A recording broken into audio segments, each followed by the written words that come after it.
नमस्कार, welcome to career 247। मैं हूं प्रशांत धवन। नाउ रिसेंटली यूक्रेन के प्रेसिडेंट व्लादिमीर जेलेंस्की से पूछा गया कि इंडिया पर यूएस लगातार सैंक्शंस इंपोज कर रहा है, आप इसके बारे में क्या कहेंगे। यूक्रेन ने कहा है कि देखिए, नुकसान महसूस होना चाहिए। जो भी देश रशिया का आज के समय ऑयल परचेज कर रहे हैं, उन पर सैंक्शंस यूक्रेन बिल्कुल सपोर्ट करता है। और ये पर्टिकुलर लाइन व्लादिमीर जेलेंस्की ने यहाँ पर बोली है, लॉसेस मस्ट बी फेल्ट। और ये स्टेटमेंट देखिए व्लादिमीर जेलेंस्की की एक ऐसे टाइम में आई है जब United states of America secondary sanctions और ज्यादा सेकेंडरी सैंक्शंस भारत पे लगाने की तैयारी कर रहा है। इस पे आप देखोगे रिसेंटली कई यूएस ऑफिशियल्स ने बोला है कि बहुत ही जल्द भारत पे सेकेंडरी सैंक्शंस ये इंपोज करना स्टार्ट कर देंगे। नाउ सबसे पहले तो जेलेंस्की ने, यूक्रेन के प्रेसिडेंट जेलेंस्की ने कहा क्या है, ये देखिए। ना इस वीडियो में रिपोर्टर पूछेंगे जेलेंस्की से कि हाल ही में आपने मीटिंग देखी होगी एससीओ समिट के दौरान, जहां पर PM Modi, Xi Jinping, Vladimir Putin ये तीनों आपस में इकट्ठे खड़े थे और यूएस आज के समय सैंक्शंस इंपोज कर रहा है भारत पे। तो आप इस पर क्या कहना चाहोगे? You saw the meeting this week, though, between Modi and Putin and Xi. And President Trump has said that they have gone to the dark side with China. When you saw Modi there, who has helped Russia, so did the plan backfire of trying to put sanctions on them? No, I think what I think the idea to put tariffs on the countries who continue make deals with Russia, I think this is right idea.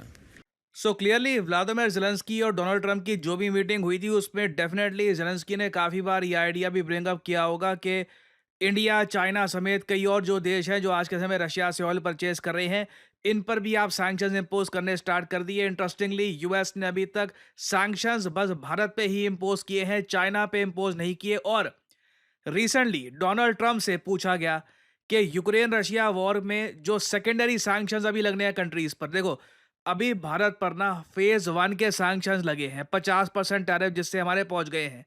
Donald Trump से पूछा गया कि ये जो secondary sanctions है इनका second phase part 2 ये कब स्टार्ट करोगे। तो इसके जवाब में ट्रंप ने कहा है कि हाँ, ये बिल्कुल तैयार है to impose second phase of the sanctions. Yes I am. White House के बाहर खड़े होकर इन्होंने ये स्टेटमेंट दी है। और कोशिश अमेरिकन की आज के समय ये है कि रशियन इकोनॉमी बुरी तरीके से कोलैप्स कर दे। जी हाँ, इन लोगों का प्लान ये है कि सेकेंडरी सैंक्शंस रशिया की फ्रेंडली कंट्रीज पर, प्राइमरली अभी मैं कहूंगा इंडिया पे ही लगा लगा कर, इनको उम्मीद ये है कि इससे रशिया की इकोनॉमी कोलैप्स हो जाएगी। और आप अगर x.com या ट्विटर जो भी आप कह लीजिए, यहाँ पर आप देखोगे यूएस गवर्नमेंट का जो ऑफिशियल हैंडल है ना, आज के समय ठीक है, मानता हूँ यूएस दुनिया भर के सैंक्शंस वगैरह इंपोज कर रहा है, मगर इनसे एक बात सीखने की है। इन्होंने अपनी जो गवर्नमेंट है अंडर डोनाल्ड ट्रंप, उसको कितना असर्टिवली पोजीशन कर दिया है। आप एक बात नोट करो, व्हाइट हाउस का जो ऑफिशियल जो x.com का हैंडल है, इसका नाम रखा हुआ है रैपिड रिस्पॉन्स। यूएस गवर्नमेंट आज के समय आप देखो, चाहे इनका स्पोक्समैन है, जो इनकी स्पोक्समैन है व्हाइट हाउस की, जो इनके मिनिस्टर्स हैं, कॉन्स्टेंटली मीडिया के सामने रैपिड रिस्पॉन्स देते हैं। They are being very assertive. अपने डिपार्टमेंट ऑफ डिफेंस का नाम भी चेंज कर दिया डिपार्टमेंट ऑफ वॉर से। हालांकि वो, मैं ये नहीं कहूंगा कि वो सीखने वाली बात है, I think that is a big mistake. But पूरी यूएस गवर्नमेंट का आज के समय एक ओवरहॉल हो चुका है। काश हम लोग भी ना इंडिया में भी जिस तरीके से हमारा विदेश मंत्रालय कम्युनिकेट करता है इंटरनेशनल मीडिया से, या फिर जैसे हम मैसेज पहुंचाते हैं, थोड़ा उसमें मॉडर्निटी लेके आए। हम लोग ऐसे लगता है कि दुनिया कहीं पहुंची होती है, हम धीरे धीरे वहां पर पहुंचने की कोशिश करते हैं। खैर, इधर आप देख पाओगे ऑफिशियल हैंडल से ये लोग यहाँ पर स्कॉट बेसेंट, यूएसए के जो ट्रेजरी सेक्रेटरी हैं, इनकी एक पोस्ट करते हैं यहाँ पर। और स्कॉट बेसेंट इधर कह रहे हैं कि हम बिल्कुल तैयार हैं कि हम प्रेशर इंक्रीज करें ऑन रशिया, मगर we need our European partners to follow us. ये कह रहे हैं कि जो हमारे यूरोपियाई देश है, जो यूरोपियन पार्टनर्स हैं, फ्रांस, जर्मनी और बाकी जो यूरोपियन यूनियन के देश है, परहैप्स इसमें ये यूके का भी साथ चाहते हैं, even though UK European union का पार्ट है नहीं।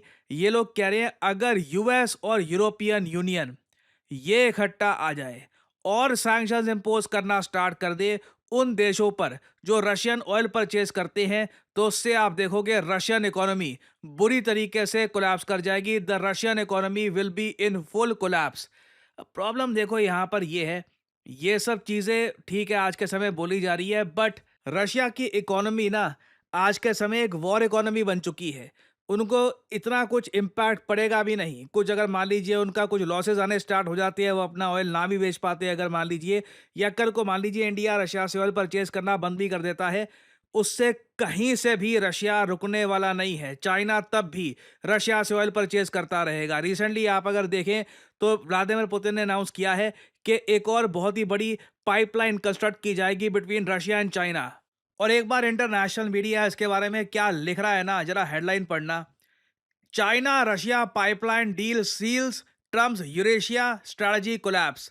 इंटरनेशनल मीडिया खोलकर आज के समय पब्लिश कर रहा है कि जो ये अब डील अब ये साइन हुई है, एक्चुअली देखिए रशिया और चाइना के बीच में बहुत सारी पाइपलाइंस ऑलरेडी हैं। चाइना बहुत ज़्यादा मैं कहूँगा लकी है कि रशिया के साथ इन्होंने अच्छे रिलेशंस एस्टैब्लिश कर दिए हैं। और बेसिकली रशिया एक एनर्जी प्रोवाइडर है, ये लोग एनर्जी सेल करते हैं। चाइना एक बहुत बड़ा एनर्जी का कंज्यूमर है।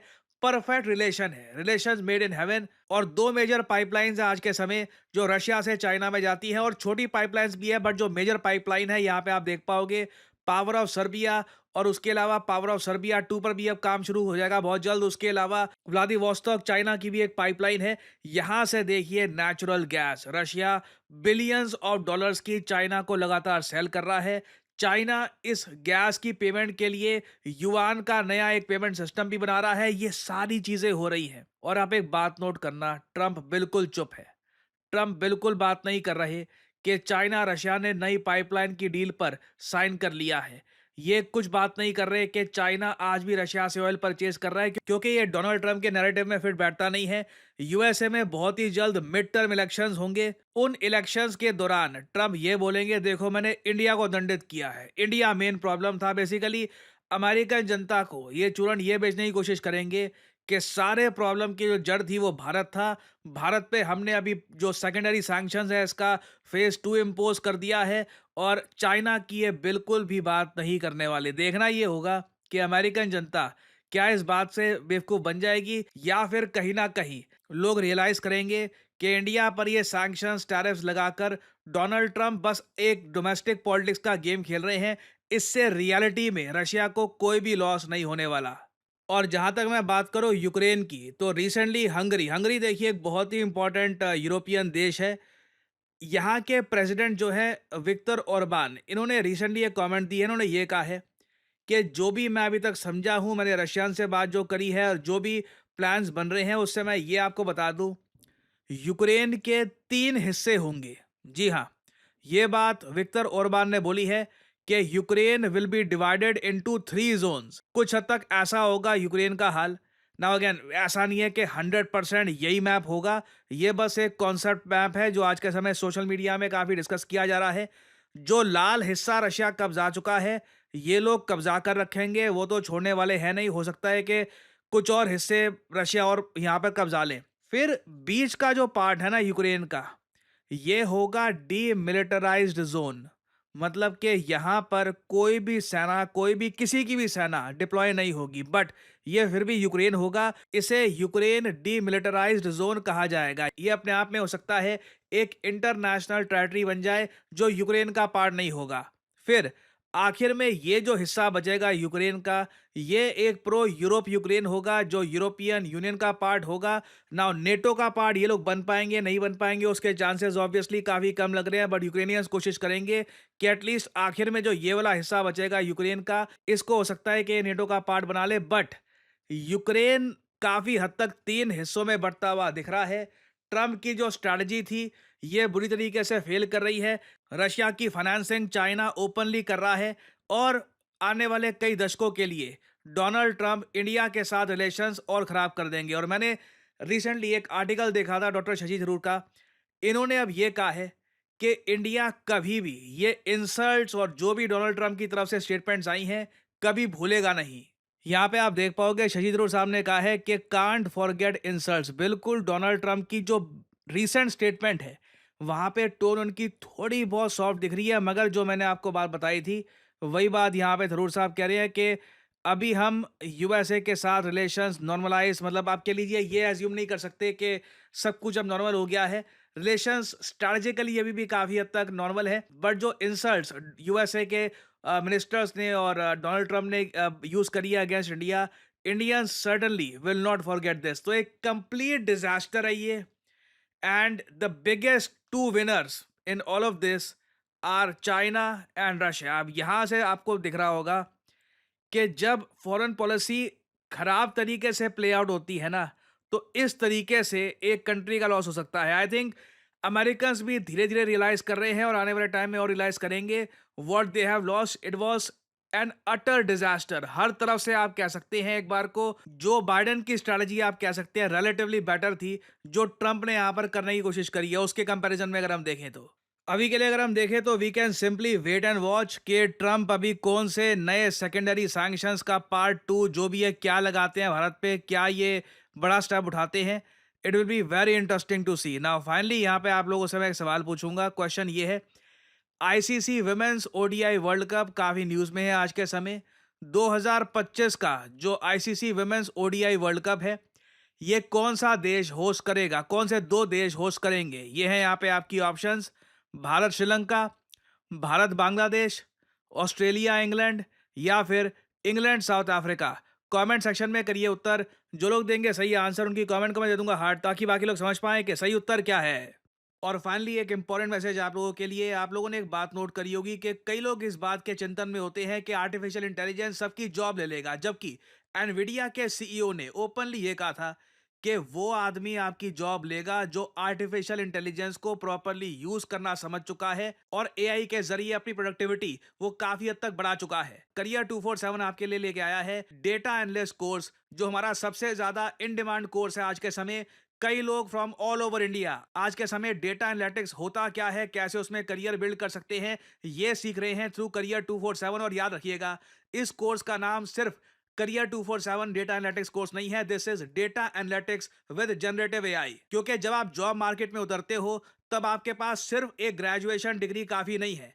आपके पास अगर स्किल्स हैं और स्किल्स में आप दिखाते हो कि आप एक बहुत अच्छे डेटा एनालिस्ट हो और साथ ही साथ जनरेटिव एआई को कैसे यूज करना है, इसमें आपको काफी अच्छी नॉलेज है, you will be more in demand. Job लगने के चांसेस बढ़ जाते हैं, प्रमोशन के चांसेस बढ़ जाते हैं, you can earn better, you can open job prospects anywhere in the world. और डेटा एनालिस्ट की डिमांड देखिए हर सेक्टर में, चाहे मेडिकल, टूरिज्म, मिलिट्री, गवर्नमेंट, कहीं भी किसी भी सेक्टर में चले जाओ, हर जगह डेटा है। हर जगह डेटा को समराइज करके जो एक्चुअल पिक्चर है वो कंपनी के सामने लाने वाले लोग, मतलब डेटा एनालिस्ट, उनकी जरूरत लगातार बढ़ती जा रही है। तो आपके पास एक गोल्डन अपॉर्चुनिटी है, you can join this batch since in its very beginning. आपको करना सिंपली यहाँ पर ये है, वीडियो के कमेंट सेक्शन में जाइए, आपको यहाँ पर लिंक में मिल जाएगा, make sure to add the discount code PD10 और करियर 247 के कंसल्टेंट की तरफ से आपको कॉल आएगा। सो इसी नोट के साथ ये है वीडियो का अंत। Thank you for listening and as I always say, may the gods watch over you.